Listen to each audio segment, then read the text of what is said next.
Good evening, students. Now, I want to discuss some important points regarding the inclined projectile. I start from the last day's last discussion. This was the figure for the inclined projectile. You are having the figure. V vector is the initial velocity, V cos theta, V sin theta, components, theta is the angle of projection, and you know that V cos theta component remains the same along the horizontal direction because there is no acceleration along the horizontal direction. Along the vertical direction, plus G and minus G. Okay, minus G for the upward motion, plus G for the downward motion. Half of the motion will be upward up to Q, half of the motion will be downward. Okay, that we have discussed. Okay, now here when it is reaching the point P, it is at the time t is equal to t. When it is reaching at the point Q, t is equal to t dash, and total when it is coming to the point S, that is capital T, that is the time of flight. This is regarding last class's discussion. After that, we have found out these three important formula. We have given the equation numbers also. Time of flight twice v sin theta by g. Vertical height, it is maximum height v square sin square theta by 2g, and r is equal to v square sin twice theta divided by g. This is the range. Range is the whole thing here from O to S. This is the whole thing is the range. Now I want to discuss some important points. Try to follow these important points regarding the inclined projectile. First of all, here suppose I want the range to be maximum.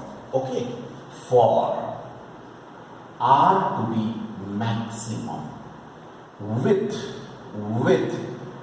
constant V. Understood?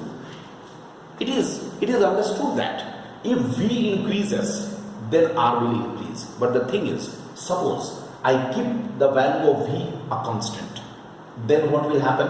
How to increase the value of R?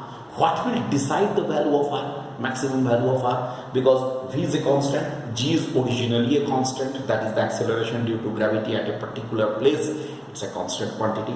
Then I want to make it maximum. So what should be there? Sin 2 theta should be maximum, that is equal to 1. अगर sin 2 theta का value 1 हो जाए तो ये संभव है. इसका मतलब क्या हो जाएगा?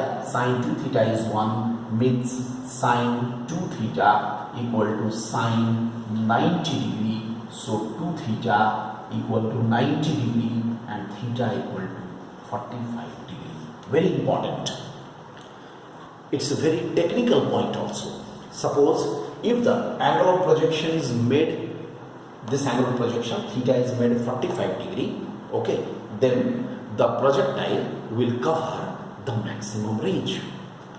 Okay, in case of the javelin throw, in sports, in case of the javelin throw, this technique is used. Alright, this is first thing. Then next, number 2, second point. What is R max then?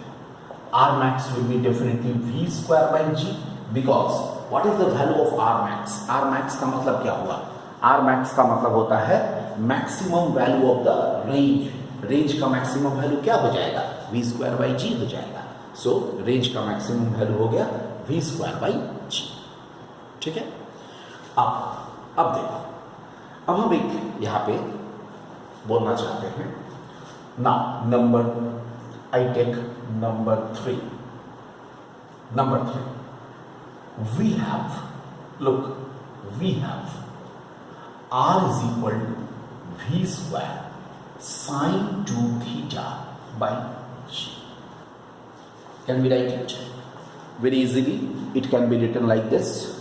It may also be, ये ऐसे लिखा जा सकता है, ठीक है ना? इसका मतलब ये हम ऐसे भी तो लिख सकते हैं, V square sin 180 degree minus 2 theta divided by G, because तुम जानते हो sin 180 degree minus 2 theta is sin 2 theta. So it may be written as V square sin to 90 degree minus theta by g. In another way, I can write this also. Look, sine 180 degree minus 2 theta may be written this also. What does it show? इसका मतलब हुआ, अगर मैं इस equation को, ये sign 2 theta वाला और इस इक्वेशन को देखूं तो मैं क्या पाता हूं? मैं पाता हूं कि अगर मैं इस इक्वेशन को लिया साइन 2 थीटा, तो angle of projection is theta, and in this here angle of projection is 90 degree minus theta. Look, it means for having the same range, ध्यान से सुनोगे, for having the same range there may be the two angles of projection of the projectile. There may be two angles of projection of the projectile thrown with the same speed. ठीक है ना? So that they will cover the equal range.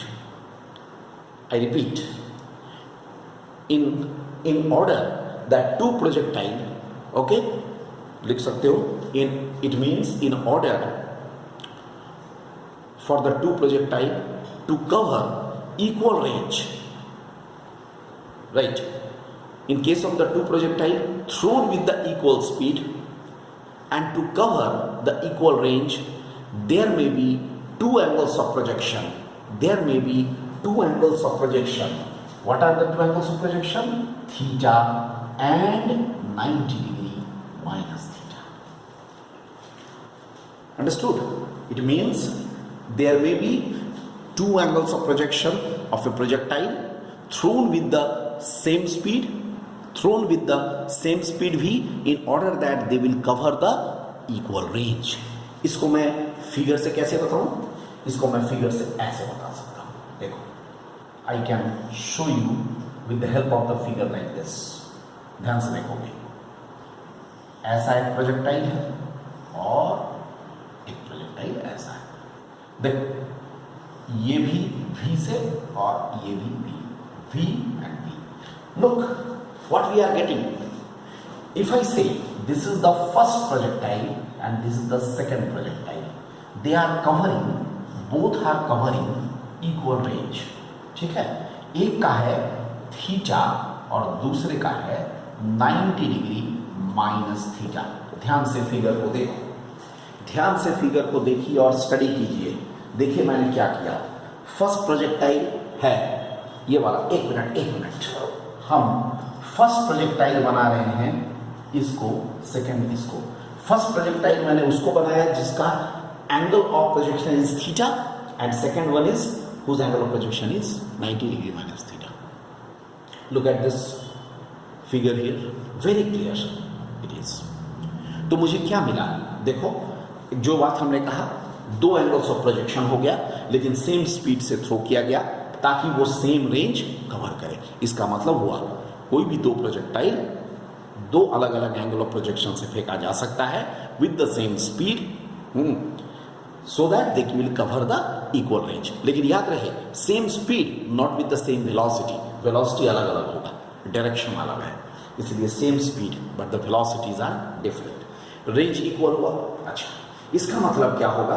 अगर मुझे कहा जाए इस projectile का क्या क्या सेम होगा और क्या क्या डिफरेंट होगा, इन दोनों प्रोजेक्टाइल में सिर्फ रेंज सेम होगा, है ना, लेकिन इसका टाइम ऑफ फ्लाइट्स भी अलग अलग होगा दोनों का, और हाइट्स भी अलग अलग है कि मान लो हाइट एक ये माना जाए और एक ये दूसरा वाला माना जाए ये वाला h1 है और ये पूरा जो है h2 है, ये पूरा वाला h2 है और ये छोटा वाला h1 है. देख रहे हो, this one h1 and h2. तब क्या क्या मिल सकता है? Then what are the things we can get? Look, what are the things we can get? I am rubbing this portion, I am removing this portion. तब क्या क्या चीज मिल सकता है जरा सोचिए. देखिए, तब हमें मिल सकता है यहां पर T1 इक्वल टू T1, ये फर्स्ट वाले का क्या हो जाएगा, twice V sine theta by G, और T2 क्या मिलेगा, twice V sine 90 degree minus theta by G, यानी twice v cos theta by G. इसका मतलब T1 बाई T2 क्या हो जाएगा? Is it tan theta? देखो, अंडर दिस कंडीशन दोनों टाइम ऑफ फ्लाइट का रेशियो क्या होगा? tan थीटा होगा। ठीक है, ठीक उसी तरह मुझे लगता है तुम मैक्सिमम हाइट का भी तो वैल्यू निकाल सकते हो, h1 और h2 का वैल्यू निकाल सकते हो। ठीक है ना? h1 क्या होगा? v square sine square theta by 2g, और h2 क्या होगा? v square sine square 90 degree minus theta by 2g। इसलिए h1 बाई h2 का वैल्यू क्या होगा? tan स्क्वायर थीटा होगा। h1 बाई h2 का वैल्यू क्या होगा? tan स्क्वायर थीटा होगा। देखो, इसमें h1 by h2 is tan square theta, यानी मैं क्या कह सकता हूं? मैं कह सकता हूं h1 by h2 is equal to t1 by t2 का होल स्क्वायर। देख लीजिए, मेरा इसमें जो लास्ट डिस्कशन हुआ, लास्ट पॉइंट इसमें पॉइंट हमने कहा वो क्या है? यहां पर h1 by h2 is equal to t1 by t2 का whole square, like this. Can we say this? h1 by h2 should be equal to t1 by t2 का होल स्क्वायर। लेकिन ये हरदम नहीं होगा। ऐसा कब होगा? जब ये कंडीशन फॉलो होगा। कंडीशन नंबर 3, जिस समय एक ही रेंज होगा लेकिन सेम स्पीड से थ्रो किया जाएगा, ठीक है, और उसका दो अलग अलग टाइम ऑफ फ्लाइट और मैक्सिमम हाइट होगा, उस केस में ये होगा। ये एक बड़ा इंपॉर्टेंट कंडीशन हुआ। इसका मतलब हुआ एक प्रोजेक्टाइल या सॉरी दो अलग अलग प्रोजेक्टाइल, ठीक है, thrown with the same speed कब इक्वल रेंज हो सकता है? थीटा और 90 degree minus theta, 30 60, 30 degree 60 degree, हाँ 15 डिग्री 75 डिग्री, है कि नहीं? एक थीटा एक 90 डिग्री माइनस थीटा, ऐसा। तो ये हो गया हम लोगों का ये number 3, discussion number 3। All the discussions are very important. In the next video lecture, we shall continue it.